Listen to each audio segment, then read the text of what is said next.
ఓం మహాగణాధిపతయే నమః. ఓం గురుభ్యో నమః. ఓం శ్రీమాత్రే నమః. అరుణాం కరుణాతరంగితాక్షీం ధృతపాశాంకుశపుష్పబాణచాపాం అనిమాదిభిరావృతాం మయూకైః అహమిత్యేవ విభావయే భవాని. శ్రీమాత్రే నమః. ప్రేక్షకులకి ఆ లలితాంబిక అమ్మవారి యొక్క అనుగ్రహం పరిపూర్ణంగా కలగాలని స్ఫూర్తిగా కోరుకుంటూ మనం ఈరోజు వివాహము తర్వాత వాళ్ళ యొక్క లైఫ్ స్టైల్ చాలా మార్పులు వస్తాయండి. వివాహం వివాహ జీవిత భాగస్వామి గనక మంచి వ్యక్తి వస్తే వాళ్ళ యొక్క జీవితం 90% మారిపోతుంది పాజిటివ్గా. అదే సరైన వ్యక్తి రాకపోతే 99%, 90 నుంచి 99% కూడా కావచ్చు, ఒకసారి నెగిటివ్లోకి వెళ్ళిపోతుంది. మరి వివాహం తర్వాత కొన్ని కొన్ని సంఘటనలు వాళ్ళలో ఇవాళ రేపు మనం చూస్తున్నాం.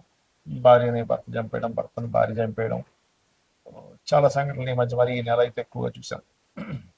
మరి మీకు కలిసి రావాలి, మ్యారేజ్ తర్వాత ఎటువంటి ఇబ్బందులు కలగకుండా ఉండాలంటే ఏం చేయాలి, అసలు ఎటువంటి కాంబినేషన్ ఉంటాయి, ఎటువంటి లగ్నం వారికి వివాహ సంబంధంగా బాగుంటుంది, బాగోకపోతే ఏ పరిహారాలు చేసుకోవాలి అనేటువంటి విషయాలు ఇప్పుడు మనం తెలుసుకుందాం. అయితే ఈ విషయాలు చెప్తుంది నేనైనప్పటికీ కూడా చెప్పిస్తుంది సాక్షాత్ లలిత అమ్మవారిగా భావిస్తూ ఒక్కొక్కరి గురించి తెలుసుకుందాం.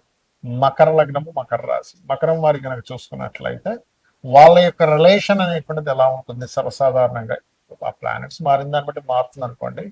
లగ్నాధిపతి శని, సప్తమ స్థానాధిపతి చంద్రుడు అవుతాడు. ఎప్పుడైతే ఈ శని చంద్రులు అవుతారో వీళ్ళు ఇచ్చేటువంటి రిజల్ట్ ఏమిటి, ఎలాంటి రిలేషన్ ఉంటుందంటే ఒకరికొకరు శని చంద్రులు బాగున్నారు. ఇంకా ఎలా ఉంటుందంటే వాళ్ళకి భార్య ఏదైనా చేస్తుంటే ఇతను సహాయపడుతూ ఉంటాడు, భర్తకి ప్రతిదీ కూడా సమకూరుస్తూ ఉంటుంది భార్య. ఏది శనిచంద్రులు కనుక బాగుంటే ఖచ్చితంగా ఉంటుందండి, ఇందులో ఎటువంటి సందేహం లేదు. అలా కాకుండా ఒకవేళ చంద్రుడు పాడయ్యాడు మకర లగ్నం వారికి, చిన్న చిన్న విషయాలకే మనస్పర్ధలు వచ్చేస్తుంటాయి. చిన్న చిన్న విషయాలకి జీవిత భాగస్వామి నొచ్చుకుంటూ ఉంటారు. మరి ఇప్పుడు ఏమైందని, ఎందుకు ఇలా నొచ్చుకుంటున్నావు అనిపిస్తూ ఉంటుంది వీళ్ళకి. కానీ అవతల వాళ్ళు తొందరగా ఎమోషన్ అయిపోతూ ఉంటారు, ఎందుకంటే సప్తమ స్థానాధిపతి ఇక్కడ చంద్రుడు అయ్యాడు. చంద్రుడు వివాహం అయ్యే వరకు వివాహ జీవితాన్ని, అంటే వివాహ జీవిత భాగస్వామి యొక్క లక్షణాలను చెప్తుంది. 12వ అధిపతి అయినటువంటి గురువు ఆఫ్టర్ మ్యారేజ్ తర్వాత మీ యొక్క జీవితం ఎలా మారబోతుందో చెప్తుంది, గుర్తుపెట్టుకోండి. అంటే ఒక మంచి ధనవంతులు అవుతారా, లేకపోతే ఉట్నే సేవల్లో తిరుగుతూ ఉంటారు. కొంతమంది చూడండి సేవా కార్యక్రమాల్లో తిరుగుతూ ఉంటారు. ఏంటంటే అంటే నాకు ఇదే ఇంట్రెస్ట్ అండి, నేను ఏ జాబ్ చేయనంట. బికాస్ ఆఫ్ 12th లార్డ్షిప్ కి 3rd లార్డ్షిప్ రావడం వల్ల. లేదా ఇల్లు మారతారా, ఇట్లాంటివి చాలా ఉంటాయి ఒక జాతకంలో. ఆఫ్టర్ మ్యారేజ్ తర్వాత ఎలా ఉంటుంది, బిఫోర్ మ్యారేజ్ అవ్వకపోతే ఏం చేయాలి. ఇక్కడ ఏంటంటే చంద్రుడు ఎక్కువగా పాడయ్యాడు, ఏ ప్లానెట్ ద్వారా పాడయ్యాడో చూడండి, ఒకటి పాయింట్ నెంబర్ 1. రెండవది, సప్తమ స్థానము ఎప్పుడు చంద్రుడే తీసుకోడు, చంద్రుడితో పాటు ఆయన పోర్ట్ఫోలియో ఇంకోలికి ఇచ్చేస్తాడు. బట్ బేసిక్ లెవెల్లో మాత్రం చంద్రుడు మీకు రూల్ చేస్తాడు.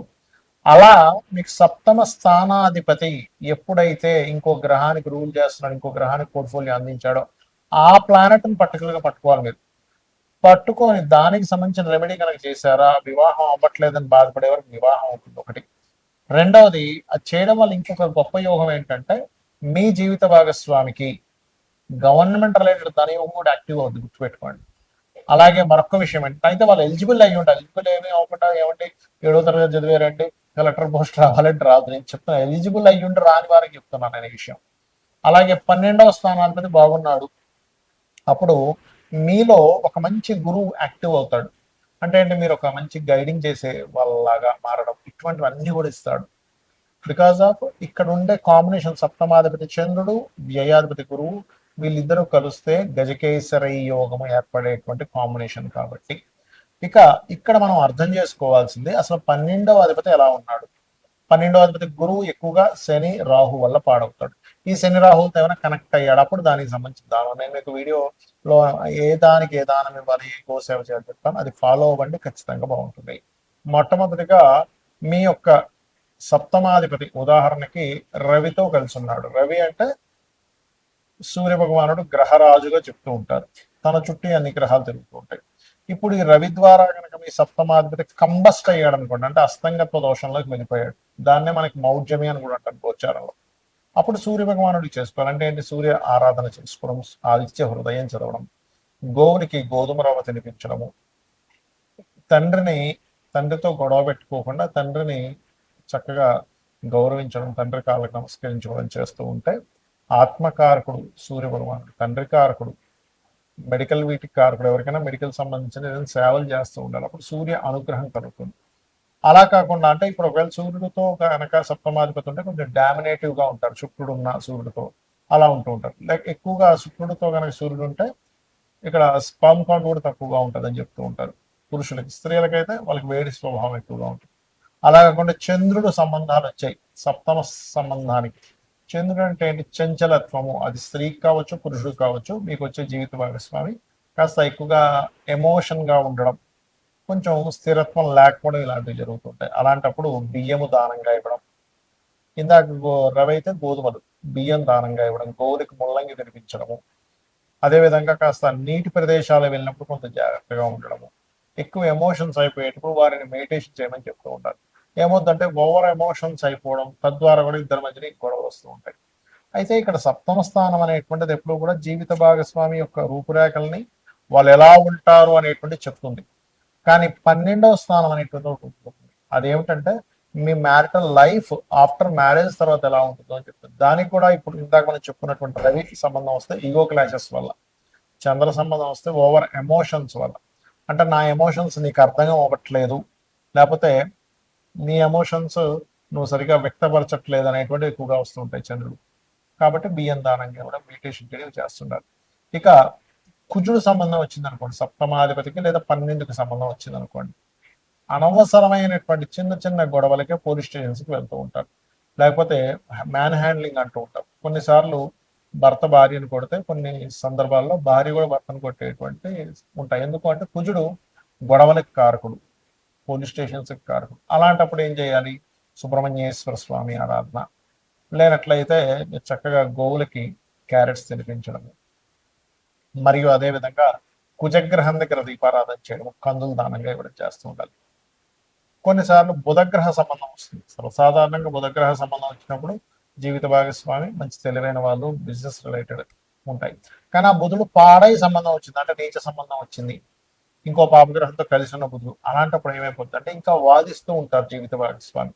మీరు ఏం చెప్తున్నా సరే దాని మీద ఒక వాదన, మీరు మంచి చెప్పిన వాదన వస్తుంది, ఏదైనా ఇష్యూ వచ్చినా వాదన, ఖచ్చితంగా వాదన వస్తూ ఉంటుంది బుధుడు పాడైతే కనుక. అలాంటప్పుడు ఇంట్లో ఎక్కువగా విష్ణు సహస్రనామాలు వింటూ ఉండాలి, బుధగ్రహానికి సంబంధించిన పెసలు దానంగా ఇవ్వడం, మరియు అదే విధంగా గమనించుకున్నట్లయితే దీంతో పాటు మీరు గోవులకి గోంగూర తినిపించడము, ఇటువంటివి చేస్తూ ఉన్నట్లయితే చాలా అంటే చాలా మటుకు క్లియర్ అవుతుంది. ఇలా ఉన్నప్పుడు ఏంటంటే ఆర్గ్యూ చేయకుండా పక్కకు వెళ్ళిపోవడం మంచిది. ఇంకా ఎక్కువ ఆర్గ్యూ అవుతూ ఉంటాయి, ముఖ్యంగా 12వ స్థానానికి దగ్గర సంబంధం వస్తే ఇంకా ఎక్కువ ఇబ్బంది వస్తూ ఉంటుంది.